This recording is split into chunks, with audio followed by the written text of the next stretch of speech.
ಇವಾಗ ಆಟೋ ಕೆಲಸ ಮಾಡ್ತೀವಿ, ಏನ್ ಅನಿಸ್ತದೆ ನಿಮ್ಗೆ? ಏನ್ ಅನ್ಸಿದೆ, ಕಷ್ಟನೇ. ಆದ್ರೆ ಏನೋ ಜೀವನ ನಡೆಸ್ಬೇಕು, ನಡೆಸ್ತಾ ಇದ್ದೀನಿ ಅಷ್ಟೇ. ಓದೋದೊಂದು ಕೆಲಸ ಮಾಡೋದೊಂದು, ಒಂದಕ್ಕೊಂದು ಸಂಬಂಧನೇ ಇರಲ್ಲ, ಏನ್ ಸಂಬಂಧ ಹೇಳ್ತೀರಾ ಅಲ್ಲ, ಅವ್ರಿಗೆ? ಸಂಬಂಧ ಅಲ್ಲ. ಅವ್ರು ಮಾಡೋದೇ ವೇಸ್ಟ್ ಅದು.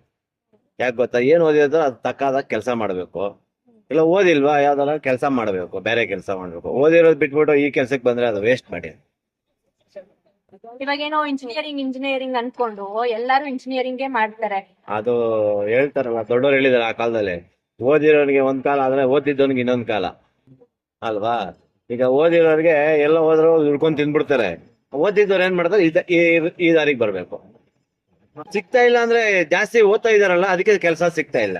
ಕಮ್ಮಿ ತಕ್ಕಾದಂಗ್ ಓದ್ಕೋಬೇಕು, ತಕ್ಕಾದಂಗ್ ಕೆಲ್ಸಕ್ಕೆ ಹೋಗ್ಬೇಕು. ನಾನು ಸಾಫ್ಟ್ವೇರೇ ಮಾಡ್ಬೇಕು, ನಾನು BCom ಮಾಡ್ಬೇಕು, ನಾನು ಇಂಜಿನಿಯರೇ ಮಾಡ್ಬೇಕು ಅಂದ್ರೆ ಕಷ್ಟ ಇದೆ. ಈಗ SLC ಓದಿರೋನು 20,000 ಸಂಬಳ ತಗೊಬರ್ತಾನೆ.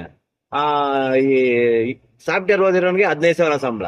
ಏನ್ ಮಾಡ್ತೀರಾ, ಅಲ್ವಾ? ಓದಿ ಏನ್ ಪ್ರಯೋಜನ ಇಲ್ಲ. ಇದು ಇಲ್ಲ ಇವಾಗ ಲೆಕ್ಕಕ್ಕೆ ಪ್ರಶ್ನೆ ಇಲ್ಲ. ನನ್ ಮಗನು ಸಾಫ್ಟ್ವೇರ್ ಹಾ ಒಬ್ಬ ಒಬ್ಬ ಇಲ್ಲ ಕೆಲ್ಸಕ್ಕೆ ಹೋಗ್ತಾ ಇದ್ದಾನೆ. ದೊಡ್ಡವನು ಸಿವಿಲ್, ಹ್ಮ್. ಇವಾಗ ಏನ್ ಕೆಲಸ ಮಾಡ್ತಿದಾರೆ ಅವರು? ಅವನು ಅದೇ ಕೆಲಸ ಮಾಡ್ತಾ ಇದ್ದಾನೆ. ಸಿವಿಲ್. ಖುಷಿ ಇದೆ ಅಲ್ಲ? ನನಗ್ ಖುಷಿ ಇದೆ, ನನ್ ಮಕ್ಳು ಏನ್ ಓದಿದ್ರು ಅದೇ ಕೆಲಸ ಮಾಡ್ತಾ ಇದ್ದಾರೆ. ಇವಾಗ ಬೇರೆಯವ್ರು ಆ ರೀತಿ ಇಲ್ಲ, ಆ ತರ ಇಲ್ಲ, ಇರೋದೇ ಬೇರೆ, ಮಾಡ್ತಾ ಇರೋದೇ ಬೇರೆ. ತಪ್ಪದು. ಅವರಿಗೆ ಹೌದು, ಅವ್ರು ಓದಿರೋ ತಕ್ಕಾದಂಗೆ ಯಾವ ಕೆಲಸ ಅವ್ರು ಓದಿರ್ತಾರೋ ಅದೇ ಮಾಡ್ಬೇಕು. ಇಲ್ಲ ಇನ್ನೊಂದು ಎಜುಕೇಶನ್ ತಗೊಂಡು ಇನ್ನೊಂದು ಕೋರ್ಸ್ ಮಾಡಿ ಹೋದ್ರೆ ಒಳ್ಳೇದು, ಅಲ್ವಾ?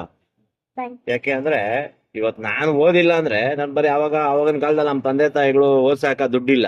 ನಾವು ಓದ್ಬೇಕು ಅಂತ ಆಸೆ. ಸ್ಕೂಲ್ಗೆ ಹೋದ್ರೆ ವಾಪಸ್ ಬಂದ್ರೆ, 1ನೇ ಕ್ಲಾಸ್ ಹೋದ್ರೆ ಬಂದ್ಬಿಟ್ರಿ ವಾಪಸ್. ಆವಾಗಿನ ಕಾಲ ಹಂಗಿತ್ತು. ನಮ್ಗೆಲ್ಲ 8-9 ವರ್ಷಕ್ಕೆ ನಾವು ಒಂದು ಅಂಗಡಿಯಲ್ಲಿ ಕೆಲಸ ಮಾಡ್ತಾ ಇದ್ರಿ.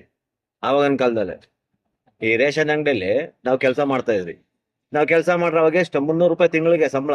ಇವಾಗ ನಿಮ್ಗೆ ಖುಷಿ ಇದೆ ಅಂಕಲ್ ಆಟ? ಏನೋ ನಮ್ ಜೀವನ ನಡೀತಾ ಇದೆ, ಹೆಂಡತಿ ಮಕ್ಕಳು ಸಾಕಷ್ಟು ಸಿಗ್ತಾ ಇದೆ, ಸಾಕಷ್ಟು ಮಾತ್ರ ದೇವ್ರು ಕೊಡ್ತಾ ಇದ್ದಾನೆ, ತಿಂತಾ ಇದ್ದೀವಿ.